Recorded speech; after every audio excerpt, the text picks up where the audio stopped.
What's going on, everybody? Mortem here, this time bringing you an overview of the 12 new subclasses added to Baldur's Gate 3 via patch 8. Obviously, adding that many, essentially, classes to the game, or at least variations of said classes, is no small endeavor, and that's why I would imagine, at least in large part, that they put out that stress test first. And then I know that some of these were changed over the course of that stress test, but now that patch 8 is out in the wild and these are officially released, I wanted to take a look at their, sort of final form, so to speak, after all of that testing. And some of these have been significantly homebrewed, others not so much. For instance, the Oath of the Crown Paladin is pretty by the books, but then you look at something like Way of the Drunken Master for the Monk, and that has just been massively overhauled. So with that in mind, the goal of this video is basically to give you the rundown of what each of these classes are about, things they've changed from the tabletop where I see it, and just sprinkle in a little bit of information here and there. Now, I am going to be giving some examples on screen here and there of actual abilities, what they look like, what they do, where I feel it is necessary. A lot of this is going to be just talking about these abilities and showing,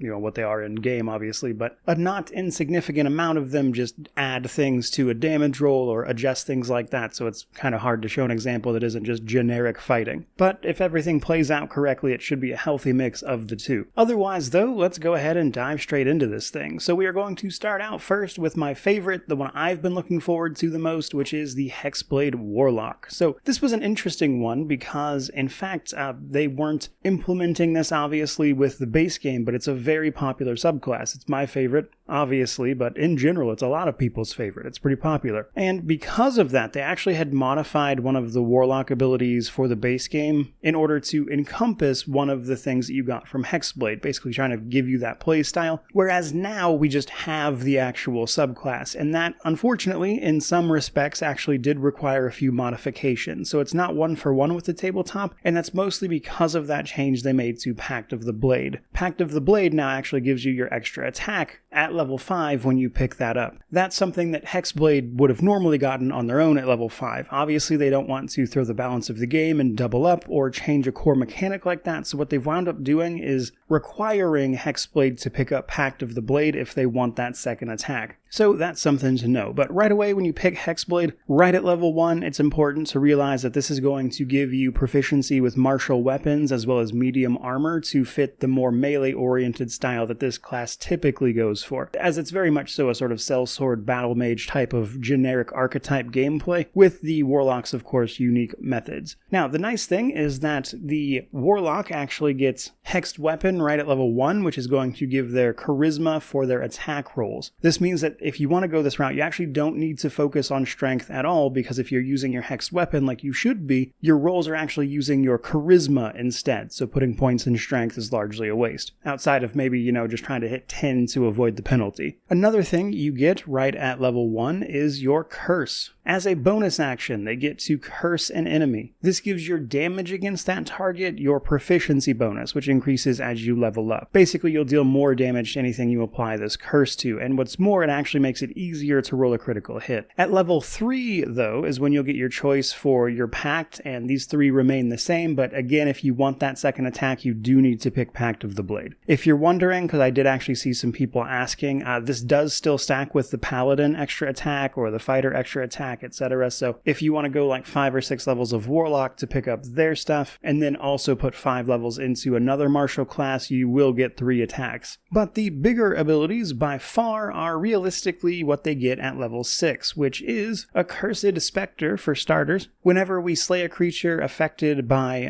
Hexblade's curse, we can raise a spectre that will then fight alongside us as a minion. Now, because of this being so integral to it, and the fact that you get that other attack from, say, level 5 of a martial ability elsewhere, to me, the multi-class of 6 and 6 with this and a Paladin makes the most sense, which I actually don't mind too much, because it also still leaves room for the previous versions of the Warlock that people enjoyed, which were like 5 of Fiend, Warlock, 5 levels of Paladin, and then 2 levels of Fighter for Action Surge. That's still a perfectly valid way to go if you don't want to use Hexblade as an example. You could still sort of mix that up a bit. But then at 10th level, the last thing we need to talk about is Armor of Hexes. So at level 10, a Hexblade Warlock will be able to, as a reaction to anything that you have hit with Hexblade Curse attacking you, you can roll to nullify the attack with your reaction. Now in the tabletop, what you would do here is roll a d6 and 1 through 3 fails and 4 through 6 succeeds. Here they just give you a flat 50%, of course,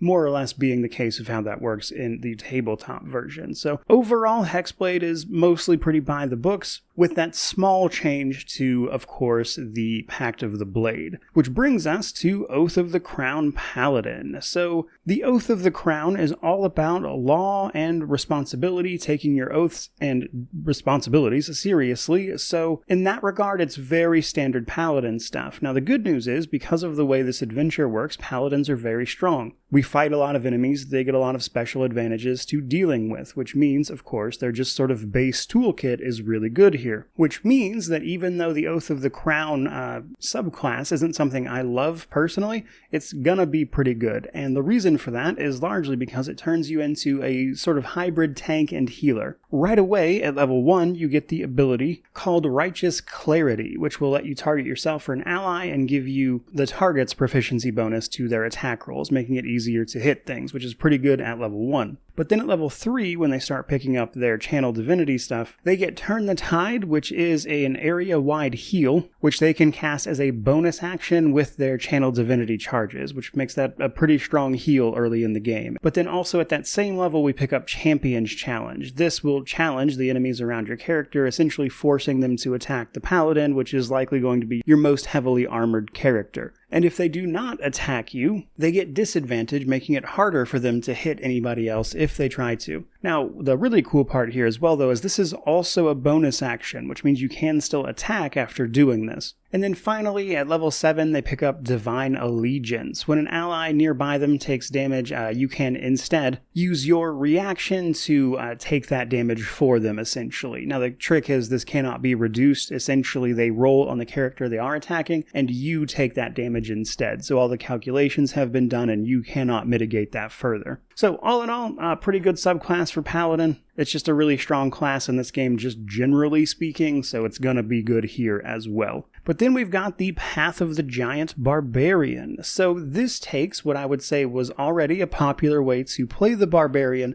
and cranks that up to 11. And that is, of course, the Throw Barbarian. So there are already a lot of builds out there where you can take a Barbarian with all of their just normal kit and stuff, plus the items that we can get in game that increase throw damage, items that return to your hand when thrown, etc., and make just really good Barbarians that specialize in throwing things at the enemy. Well, the Path of the Giant leans into that fully, like that's what that subclass is for, and combined with the stuff that's already in-game, this is just a really strong subclass. But to explain, of course, how some of that works, for starters, right when you pick this subclass at level 3, they get extra carrying capacity just by 25%, but then their rage turns into Giant's Rage. It will increase you in size, but also double the damage on your thrown weapon attacks. Just right across the board, right at level 3, doubles your thrown weapon damage, which combined with the buffs already in-game is going to be ridiculous. Now, a little further in, though, they take that a little bit farther at level 6, when they pick up Elemental Cleaver. So Elemental Cleaver allows you, when you rage into Giant's Rage, pick an elemental damage type, acid, cold, fire, lightning, or thunder, and that will be the damage that that weapon does. But what's more, it actually also applies the thrown property to whatever weapon you're carrying, meaning that if you throw it, it will immediately reappear in your hand and come back to you. So not only do you deal extra elemental damage this way, but you also turn any weapon you want to use into a thrown weapon instead of having to rely on the ones in game that already are thrown weapons, giving just right away a huge diversity to the weapon pool they could potentially use, at least effectively. But wildly enough, that's not all, because at level 10 they pick up Mighty Impel. Basically, this is a bonus action for the subclass that allows them to pick up medium-sized creatures and throw them. Now, you could already pick up creatures and throw them just as part of the game's toolkit, but this ability is going to make that even easier, and as a bonus action, wouldn't even be your whole turn. But also, because those first 6 levels are so impactful, I could see doing like a 6-6 split with this class and any other class you want to mix into it to try to deal more damage with the thrown stuff. So just straight away, this Barb subclass seems outrageously strong. It's not surprising to me then that I've already been seeing builds for this one. This is just a very easy build to make. But then we have the College of Glamour Bard. So this one to me is So this one was homebrewed a bit. They changed some things to make it work, as a decent chunk of the College of Glamour Bard's toolkit actually was like roleplay stuff that isn't exactly applicable to a more combat-oriented video game. For instance, one of their abilities was if they spent like a full minute performing, they could potentially charm townspeople and that kind of thing around them, and there was no like penalty for failure if they made their save against that or whatever, but there's only so many ways you could realistically implement that into a proper video game, especially since your bard's performance is already capable of drawing in and distracting people to like sort of set up those situations anyway. So a lot of what that ability would have tried to have done is things you could already do in game in some capacity, albeit with slightly different effects and approaches. And what's more, they've even changed some of the College of Glamour abilities to make them slightly more relevant as well, but overall the whole thing is not exactly my favorite. So at level 3 they pick up Mantle of Inspiration. This allows them to imbue 2 allies with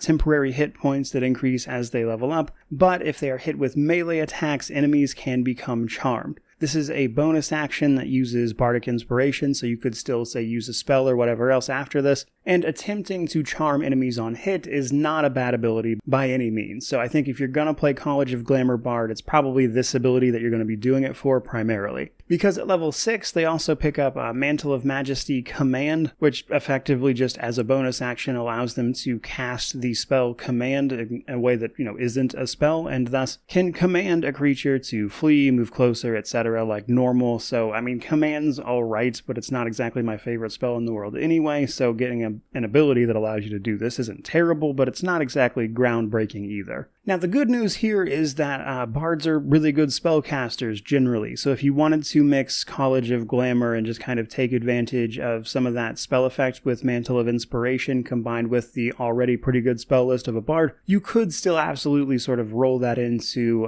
someone, of course, very charming and turning enemies against each other, etc., and lean into that. I just don't exactly love it personally. Which brings us to the Death Domain Cleric. A more, I would say, accessible option for people who want to roleplay an evil cleric instead of just using something like Tempest. Now, I will say this particular subclass's main draw is that it is going to allow you to bypass necrotic resistance, which comes up a lot. One of their abilities just lets them completely ignore that when they're dealing necrotic damage, and that's great, but given that the rest of their specific abilities for their domain are just kind of okay, this strikes me then as the type of thing you'd likely want to multi-class into other stuff to give you more options to cast necrotic spells. Now, don't get me wrong, clerics are great spellcasters all on their own, so if you wanted to, you could just go fully all in on this and simply focus purely on the spellcasting. It's just that the rest of their death domain stuff primarily affects weapon attacks, and because they don't get extra attacks or anything like that, it's pretty much just the single attack with some extra necrotic damage that they'll get, and that's fine, but it's not exactly going to outpace spells or other martial classes in most cases, which is why I think you'd probably, if that was what you were trying to do specifically, multi-class it with something. Now, at a base level, they do get proficiency with martial weapons, so they do get a wider choice just generally there, though a few cleric domains do actually get that as well. And what's more, right away at level 1, thanks to their Reaper ability, they pick up an extra necrotic cantrip, and what's more, any necromancy cantrip that targets a single character actually gets to target 2 instead, which is, great in the early levels, but kind of falls off. And then at level 2, they gain the ability to add necrotic damage anytime they hit anything, with a melee attack specifically via their Touch of Death Channel Divinity power. And then all the way at level 6 is when they pick up the ability to bypass necrotic resistance on enemies, which is why if you were going to multi-class this, I imagine a 6-6 split would probably be the way you'd go there for most things. But finally, at level 8, they actually also do pick up one last thing, which is Divine Strike Necrotic, basically just giving the ability to add even more necrotic damage when they hit something. Moving right along, however, we then have the Circle of Stars Druid, a pretty cool one overall. Like all druids being focused on spellcasting, they get some unique spells and things as they level, but this one in particular also gives us some unique wild shapes, on top of picking up the Guiding Bolt ability, or the spell that normally clerics get, which honestly it's a pretty good spell, so no harm done there. But realistically, the big draw here is the starry wild shape forms. we can take on the form of an archer, a chalice, or a dragon via the starry form. Now, before you get too excited, these do not actually turn you into starry versions of these things like you might be thinking mentally, but rather it performs a sort of constellation over your character, and even here it doesn't exactly look like that thing. So to be clear, it never actually turns you into those things. There's just meant to be a sort of starry constellation that overlays you when this happens. Now, the cool thing here is that each of them does get extra abilities and things on top of, for the most part, letting you use your normal toolkit, meaning that, for instance, the dragon form gets a little breath effect, and then you could also just cast your spells and stuff while you are in this form. Whereas the chalice allows you to use your spell slots to heal, or the archer simply letting you deal a little extra damage via a bonus action for their arrow ability. Pretty good overall, simply because it allows you to cast your spells while also taking on these forms and getting the benefits of those. So while it's not exactly my go-to Druid playthrough, I can see why people enjoy it and why they do that. Now at 6th level, they pick up Cosmic Omen. Cosmic Omen allows them to either add or subtract bonuses to attack rolls, saving throws, and ability checks on enemies or allies respectively. So the Omen of Weal or Woe. Though I think the ability checks only affect your allies. So pretty good ability overall, especially since you don't really have to do much, it's just in effect. So if you like having a druid with you, that's probably good enough reason to do it all on your own there. And then finally at level 10, we pick up improved versions of our starry forms, basically just making them more effective, and the dragon form even gets the ability to hover and fly.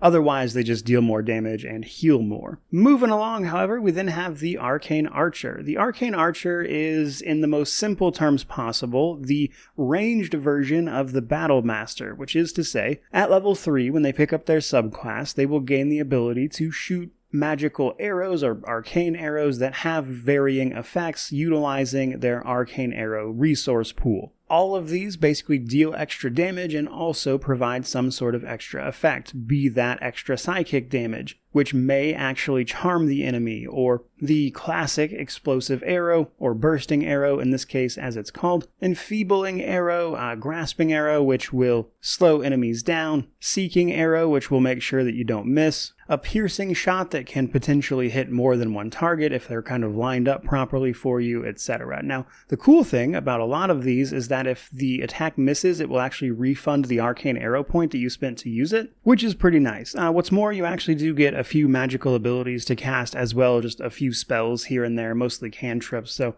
not bad by any means. But they also get a few other abilities. At level 7, they get magical arrows, meaning that their ranged attacks just generally, even if you're not using the abilities, are considered magical for the sake of overcoming resistances. And then they also, at that same level, get curving shot, which means if you miss with a magical ranged attack, you can use your bonus action to attack the next closest target with that same attack as well, trying to hit them instead, hopefully mitigating some of your misses. Now, on level 10, they actually get to pick up an extra arrow ability, and I mention this specifically because that is not the tabletop rule. You actually don't get extra arcane arrows here at level 10, but in the case of the game here, we can obviously pick up another arrow type to send out, so that's pretty cool. Alright, this next one is a lot because it is the Way of the Drunken Master Monk, and it has been massively overhauled from the tabletop version. This is significantly different. In fact, it's so much different that it's mostly just easier to tell you what the video game version of this is than go over every single change, because a lot of what they did here was simply significantly increase the amount of abilities this got. So while a lot of the tabletop stuff is here, they just also gave it a lot more stuff. So let's get into it. So first up, right at level 3, they pick up their subclass features, giving them immunity to the negative effects of being drunk, and when they drink alcohol once per day, they can regain half of their key points, allowing them to use more abilities. They also get proficiency in performance, which is just a little bonus. Now, also at level 3, they pick up Drunken Technique. This replaces Flurry of Blows, essentially allowing you to do a Flurry of Blows, but also disengage as part of that, meaning that you can move away without worrying about attacks of opportunity, and you get some extra movement in order to make that movement. Now at level 4 we get some extra abilities here. Intoxicating Strike for starters. Basically when we hit a creature with our unarmed attacks, we have the possibility of making them drunk, which comes with the typical negative effects that comes with, of course. Now the thing is, we also get an extra feature at this level known as Life of the Party, which anytime Intoxicating Strike gets a creature drunk, we gain Life of the Party, increasing our AC and attack rolls against those drunk targets. So not only will we be able to potentially intoxicate enemies, but also we get a bonus against them for having done so. Then at level 6 we get some standard stuff. Via Leap to your feet, you can get up from prone with less movement, only 5 feet of it. And we also get Redirect Attack. Whenever we are missed with a melee attack, we can spend a key point as a reaction to hit them back. With unarmed specifically, but if you're a monk, that's kind of a given. And then at level 9, we gain the ability Sobering Realization. This allows you to hit a drunk target and sober them up by dealing extra damage with psychic damage as a result. So not only can we make characters drunk, but we can also remove that by dealing extra damage to them. Now the catch here is this will remove Life of the Party, but in theory you would use this probably as like a finishing move as an example. And somehow we are still not done, because at level 11, we get even more things, in particular Drunkard's Luck. Whenever we make an ability check, attack roll, or saving throw with disadvantage, you can actually spend 2 key points to remove the disadvantage on that, which is honestly really good. All in all, wild changes to this subclass, like massively overhauled this one. Monks were never in a bad place to begin with, and this is just really, really good. In fact, I would go so far as to say it's almost a little comical how much extra was put into this compared to the tabletop version. Somebody at Larian just really likes monks, I guess. But fourth from the end here, we then have the Swarmkeeper Ranger. So this is a slight homebrew. They changed a couple of things here, but essentially the Swarmkeeper Ranger gets a swarm that accompanies them and can help them in combat pretty much as you would expect. The subclass itself also comes with some unique spells and stuff, which is pretty much always the case for things like wisdom casters, but whereas in the tabletop version you largely get to define the swarm mechanics yourself, here we get the option of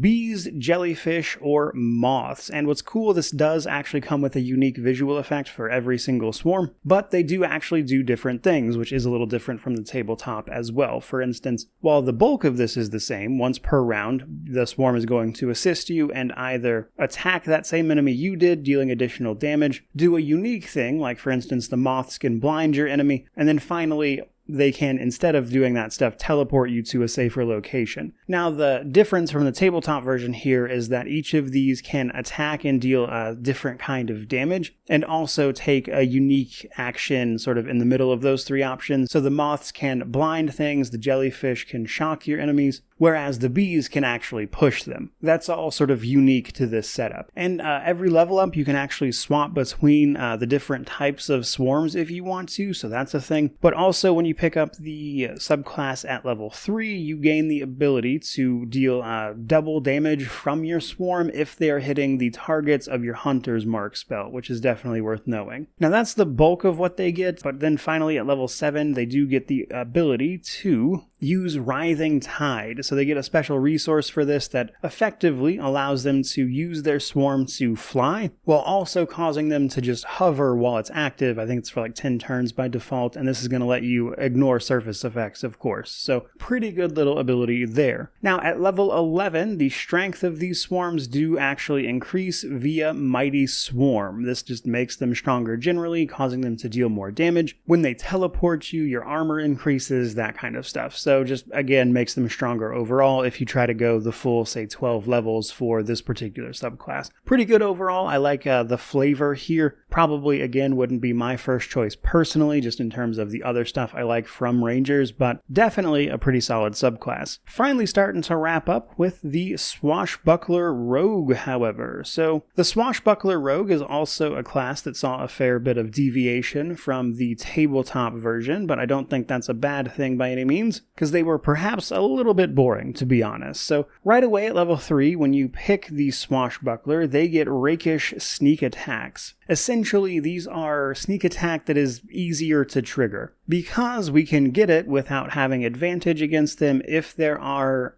no other targets around that enemy, so they're isolated, or as always, if there's simply an ally around. So again, just easier to hit things with sneak attack. And then at level 4, they actually pick up a couple extra abilities with dirty tricks, actually. So we can cause creatures to have disadvantage on their next attack as a bonus action. We can use a bonus action to try to disarm an enemy, or even throw sand at them, pocket sand, in an attempt to blind them, of course. Which is why one has to assume this particular subclass is in fact Dale Gribble approved. Finally though, at level 9 they get Panache, so this allows them to roll a persuasion check against a humanoid who then will contest it, but if they fail, they get a unique disadvantage, and anybody who's not an enemy who fails against this is simply charmed. But the disadvantage from this is a little unique in that the disadvantage is on their attack rolls against every enemy except the caster of the ability, so the rogue who actually cast it. But also, it keeps them from performing opportunity attacks against anything. So not only will they have disadvantage on attacks against everybody besides the rogue, they also can't make attacks of opportunity at all besides on the rogue. So this is actually a pretty good ability at severely debilitating a typically stronger melee enemy by forcing disadvantage on them and getting rid of their opportunity attacks, letting everybody be a little more mobile. So not an insignificant ability by any means. So the Swashbuckler, I would say, is a pretty decent one overall, which brings us to our second to last one, which is the Shadow Magic Sorcerer. So this one is a little bit different from the tabletop version, but mostly in roleplay ways. So typically when you pick a Shadow Magic Sorcerer, you have to roll a quirk to go along with it. And that's obviously just not something you do here because it really wouldn't do anything in game, mind you. So, you can still roleplay those if you want, I suppose. But the little quirks Shadow Magic Sorcerers could have where they don't blink or they are icy to the touch, that kind of thing, just aren't really a thing here. Outside of your own imagination, mind you. But at level 1, they get 80 feet of dark vision, which,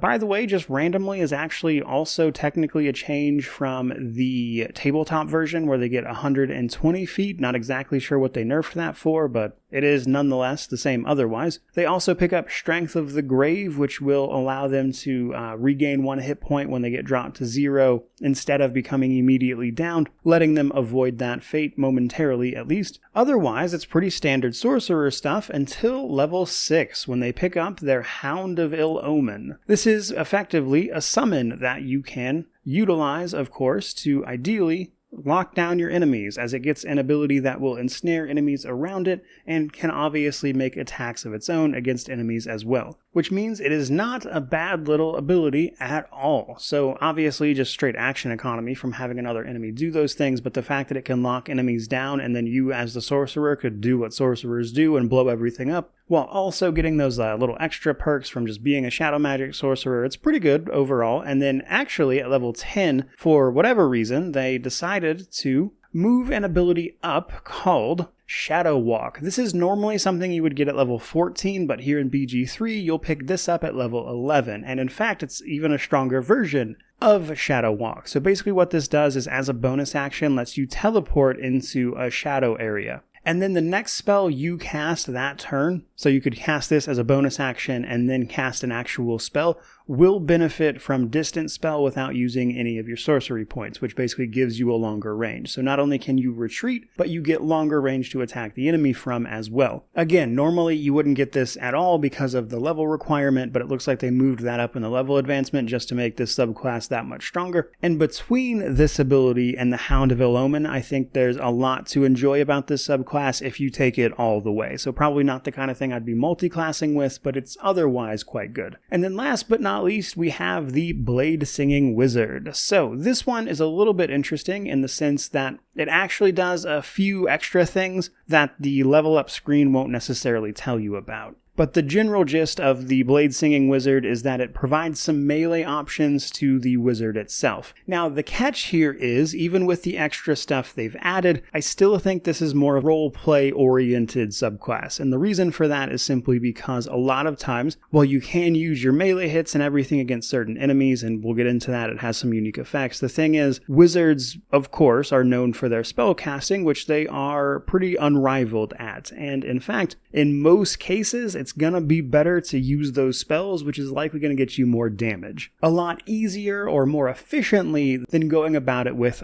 specifically the Bladesinging abilities. But still, it's a pretty good option for a few reasons, because straight away we will pick up light armor for picking this subclass, allowing us to, of course, actually have some armor on as a wizard, as opposed to having to get that somewhere else, mind you. And then, right at level 2, when we pick up our specialization, we pick up Bladesong. This effectively allows us to grant ourselves a +2 bonus to our armor class, increased movement by 10 feet, giving us advantage on acrobatics checks, and a +2 bonus on constitution saving throws. Right at level 2, we are also going to pick a blade that we'll be using as our primary weapon here. Unsurprisingly, a bunch of various types of blades. Now, to accompany this, at level 5, we do actually pick up extra attack, allowing us to take more than one weapon swing if we so desire, which you probably will with a class like this. And then at level 10, they pick up Song of Defense. Whenever we take damage with Bladesong active, we can spend spell slots to reduce the damage by the spell slot that we are using to reduce the damage. So just another way outside of just having armor to mitigate damage with our spell slots instead. And given how many a wizard gets, and the fact that they can recover some via Arcane Recovery, in fact,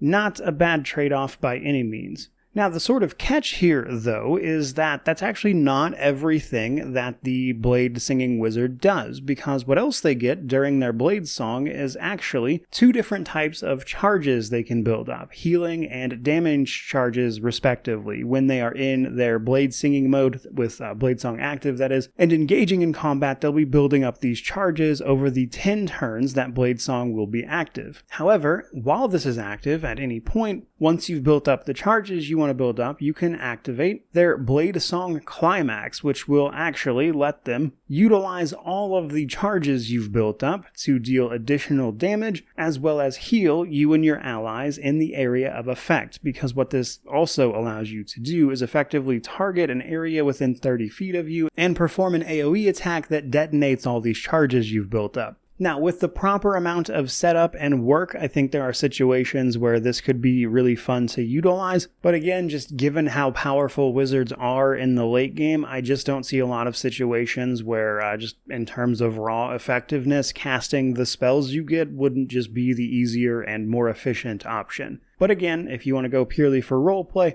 I do think they added some fun mechanics here to make this a little more interesting, to be sure. And with that, I think we've finally taken a look at all of the new subclasses, kind of went over what they are all about. And for the most part, I think they did a lot of fun stuff with them. I can at least see what they were trying to do with a lot of the homebrew additions that they've made. I do think some of them are wildly stronger than others. But as always, there's going to be the sort of meta option in terms of raw effectiveness in pretty much any given situation. But discounting that, I think these add a lot of different ways to roleplay your character, and that's really what this game is all about first and foremost. So in regards to that, I think they did a great job. But I will say I am extremely curious to see what people wind up doing with all of this in terms of multi-classing options. I myself have a Warlock build for the Hexblade plan that I'm going to put out at the very least, but seeing how I've already seen builds from other people doing a lot of fun stuff as well, such as some builds for the Path of the Giant Barbarian as an example, I'm expecting to see a lot of cool stuff over the coming weeks, to be sure. But for this video, I think that's pretty much going to wrap it up. I certainly hope you enjoyed it. If you did, don't forget to like, comment, subscribe, all that YouTube jazz. Still a little more Baldur's Gate 3 content to come out of me, but for today, that's going to do it. But regardless of any of that, truly, just thank you so much for watching. I really do appreciate it. May you wander in wisdom and have an amazing day.